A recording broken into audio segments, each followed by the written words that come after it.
皆さんは絵を描くとき、下書きをしっかりしてから清書するタイプですか？それともいきなりペンを入れて描き進めるタイプでしょうか？私は基本的に一発書きで絵を描いています。今回は一発書きの魅力とそのメリット、デメリットを整理しながらお話ししていきますね。まず結論からお伝えすると、一発書きのメリットは書きたいものが自由に書けるようになること。デメリットは行き当たりばったりな書き方が癖になりやすいこと。この2つですね。それぞれ詳しく見ていきましょう。メリット1、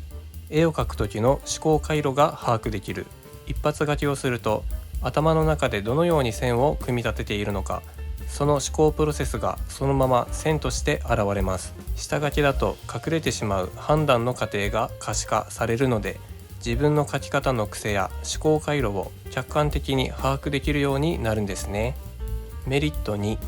判断力が身につく。一発書きはやり直しが効かない分、常に次にどう線を引くかを判断し続ける必要があります。この積み重ねが絵における判断力そのものを鍛えてくれるんです。メリット3、各工程をコンパクト化できる。下書きから清書という工程を省略できるので、各工程そのものがシンプルになります。結果として短時間でより多くの絵を描く経験を積めるようになりますね。メリット4、間違った線を生かす対応力が身につく。下書きで何度もやり直していると、いわゆるノイローゼ的ループにはまってしまって絵を描くこと自体が嫌になってしまうことってありますよね。その点、一発書きはやり直しが効かないので前に進みやすいんです。間違えた線を描いてしまった場合は、それをどう生かすか考える。この過程で対応力が身についていきます。さらにこの対応力はそのままアイデアを引き出す訓練にもなるんですね。本当にどうにもならない線を引いてしまった場合も次回に活かせる記録になります。間違ったものをそのまま残しておくことで改善すべき点を分析できる。新たな発想を見出せる。再度チャレンジする力になるという好循環が生まれるんです。そしてデメリットですが、行き当たりばったりな書き方が癖になりやすいことですね。一発書きは常に全体像を考えながら線を引く必要があります。考えることが整理できずパンクしてしまうと、行き当たりばったりな書き方が癖になってしまうことがあるんですね。例えばスケッチをするとき、観察したものを表現するために線の組み合わせを判断する場面がありますよね。この時、癖になった書き方をそのまま繰り返してしまいパターン化してしまうことがあるんですね。もうちょっと補足したいので今動画撮ってるんですけど、追加でね動画回してるんですけど、例えばスケッチする時に風景を入れながらこの手の形とかサイズ感をですね、考えるんですけど、行き当たりばったりっていうのはですね、その時に観察した大きさとかこの手の角度とかを、考えて線を引くところを今までの、習慣、それが癖っていう風に表現してます。例えばこういうペンを持った手を描くときにですね、だいたい指の曲がり方とかは線の重ね方で表現するんですね。これ人差し指なんですけど、こう指があって、ここの線の下にこの部分の指の線を重ねると曲がっているように見えるんですよ。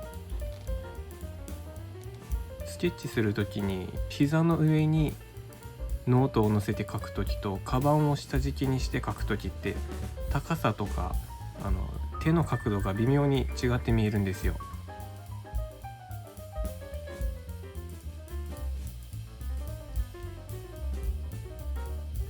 今見ている指の形とかを書きたいのに、今までのこの癖パターン化してしまったもので書いてしまうっていうことがあるんですね。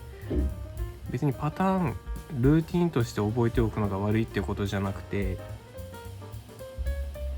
一発書きする時ってやっぱ考えることが多すぎると脳っていうか負荷が大きすぎて疲れるんですよね。だからこの線の引き方とかはもう覚えてる方がいいんですけど、なんかやっぱ観察が止まってしまうってことですね。パターンをそのままパターンで処理してしまうみたいな、こんな感じでだいたいもう覚えた書き方で済ましてしまうっていうのが行き当たりばったりっていう風に言ってます。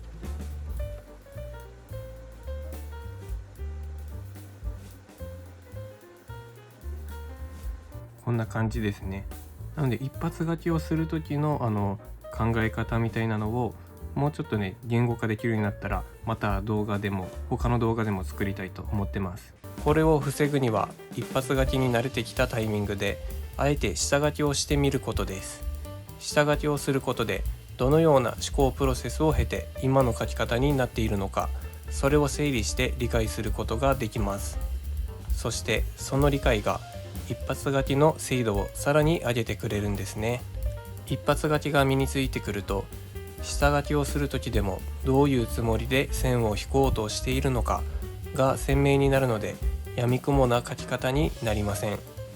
むしろ変な言い方かもしれませんが、何度も一発書きができるチート状態のような感覚になるんです。一発書きの醍醐味、このようなやり方で一発書きを習慣化していくと、